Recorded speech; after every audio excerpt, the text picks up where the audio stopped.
Gunmen shoot up armored carrier and steal all the cash, while 11 persons died from traffic accident over the weekend. This is Undiluted News. Mikey Bones reporting. Throughout the weekend, 11 traffic fatalities were reported in 4 parishes. There were 2 collisions in St. Mary and St. Andrew, which resulted in 8 fatalities, while 2 people died in St. Catherine and 1 in Clarendon. In the St. Andrew accident, 5 bike riders were killed, and in that incident, all 5 are from the same family. The total number of fatalities from traffic accidents since January now stands at 67, which is only down from 82 during the same period last year. The National Road Safety Council Vice Chairman Dr. Lucien Jones stated that the high death toll is alarming and has a detrimental impact on the Jamaica's workforce and growth. He continued by saying that the injuries brought on by these collisions place a strain on the healthcare system. The Firearm Licensing Authority has once more come under fire from the Police Federation for rejecting applications from officers wishing to own private firearms.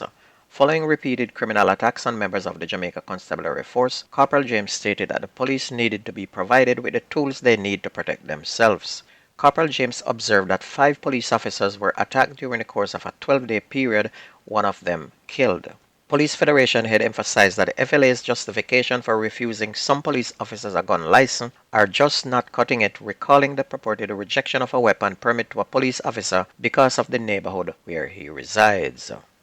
Andre Blackman Bryan was identified as the One Don Gang's leader by Chief Justice Brian Sykes. The Chief Justice continued to summarize the case in front of the Supreme Court yesterday, saying that he was confident that the evidence established the existence of a criminal organization and that Blackman was its leader, even if he had not yet rendered a decision. Also, the judge determined that Stephanie Cole Christie, Ted Prince, Jazeel Blake, Andre Golding, Fabian Johnson, and Jazeel Blake are all gang members as well. The police constable who was shot in Greenwich Farm in St. Andrew Friday night is in critical condition and has been moved to an intensive care unit. And it is said that the medical team operating on the policeman found 2 bullet holes in his stomach and damage to his pancreas and lungs. On Friday night, the constable who was attached to the St. Andrew South Police Division was part of a patrol team that came under heavy gunfire from a group of men.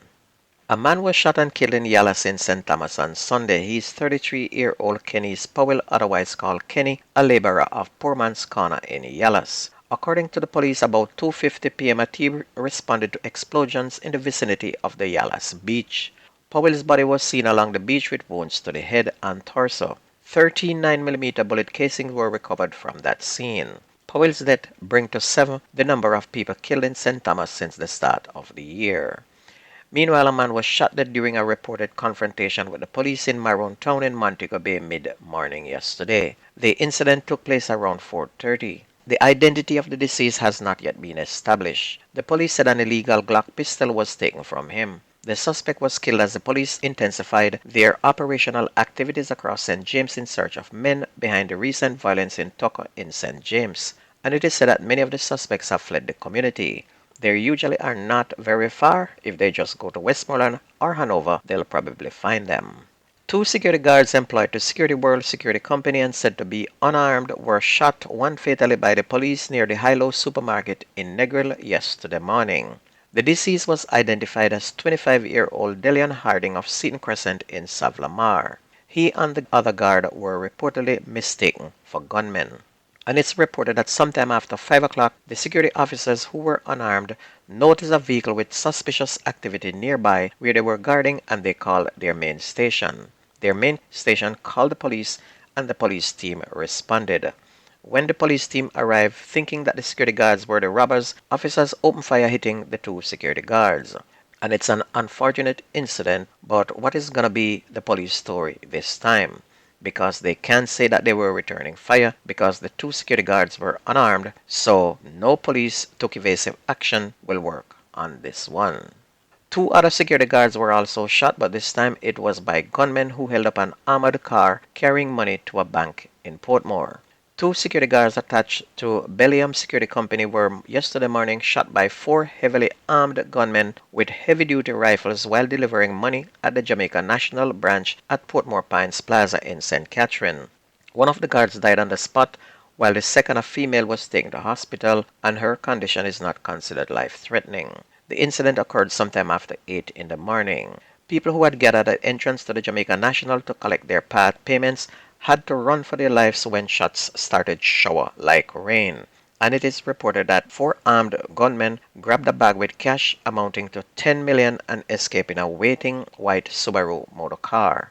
But the consensus on the ground is that these men are highly trained and are either ex-police or ex-soldiers or people still working with the security forces. This had happened before in Clarendon, and fingers pointed to a police gang that operated in that area. Yes, people, in case you forget, there was a police gang that was holding up places and even executing people for a price.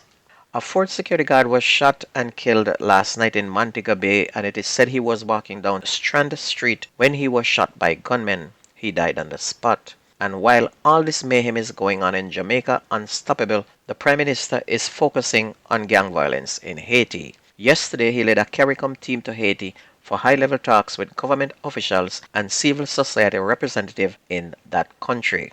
In other words, even though Jamaica averaging 6 murders a day and shootings is happening all across the country, it does not affect anything that he's doing. Apparently, he does not care. On to sports. Premier League, Montego Bay United move into 9th place with 18 points after a 2-2 draw with Mullines United on Sunday, and Mullines United moved to 16 points in 11th place. Mount Pleasant clapped Tivoli 2-0 and still remains on top with 35 points, while Tivoli dropped to 10th place and remain on 17 points.